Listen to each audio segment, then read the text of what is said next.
Assalamualaikum warahmatullahi wabarakatuh. Alhamdulillahirrabbilalamin. Wabihi nasta'in ala umuri din wadin. Wassalatu wassalamu ala asrafil anbiya'i wal mursalin.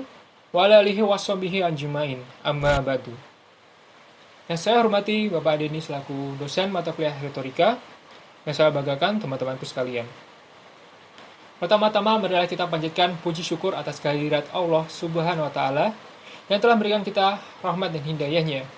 Semoga kita selalu diberikan kesehatan dan pandemi ini segera berakhir. Salawat salam kita haturkan kepada Nabi Muhammad SAW. Semoga kita mendapatkan syafaatnya di akhirat kelak. Amin.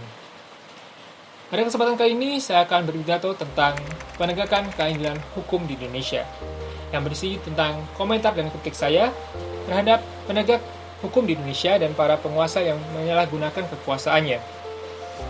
Saya akan mulai dari sistem negara kita. Sesuai dengan amandemen terakhir Undang-Undang Dasar 1945, menyatakan bahwa Indonesia adalah negara hukum. Dalam Islam dan di negeri ini, hukum mengatur segala sesuatu aktivitas manusia, dari bangun tidur, ketika beraktivitas, hingga tidur lagi.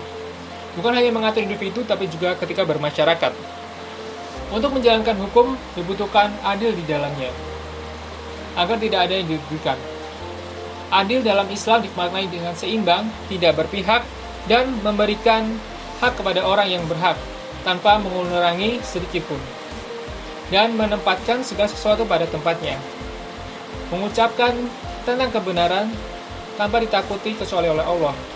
Dalam Undang-Undang Dasar 1945, pasal 28D ayat 1, mempunyai makna yang sama, yang berbunyi, setiap orang berhak atas penegakan jaminan perlindungan dan kepastian hukum yang adil, serta perlakuan yang sama di hadapan hukum. Jadi perbuatan adil adalah suatu yang tindakan berdasarkan dengan kebenaran. Sudah jelas bagaimana penegak hukum harus bertindak di negeri ini. Tapi pada pelaksanaannya, ketika Anda browsing di Google, mengetik kasus hukum di Indonesia, Anda akan menemukan artikel, jurnal, dan berita yang berkonotasi negatif. Kita lihat tahun 2020 ini. Kasus Novel Baswedan, kerusakan matanya, pelaku hanya mendapatkan hukuman 1 tahun penjara. Bulan lalu, Menteri Sosial melakukan korupsi dana bansos, dan beberapa hari yang lalu, tanggal 15, muncul berita MA mengurangi vonis koruptor karena dermawan. Sungguh miris bukan ketika suap diartikan sebagai kedermawanan. Ketika melihat kasus tadi, menegakkan hukum yang adil masih sangatlah jauh di negeri ini. Masih banyak harus diperbaiki dan dibenahi. Padahal jika penerapan keadilan dalam hukum dilaksanakan, dapat menjamin kesejahteraan masyarakat. Sebaliknya, penindasan kezaliman dan diskriminasi tidak dapat membawa kedamaian dan kebahagiaan. Sekian dari saya. Apabila ada yang kurang berkenan, mohon dimaafkan. Wassalamualaikum warahmatullahi wabarakatuh.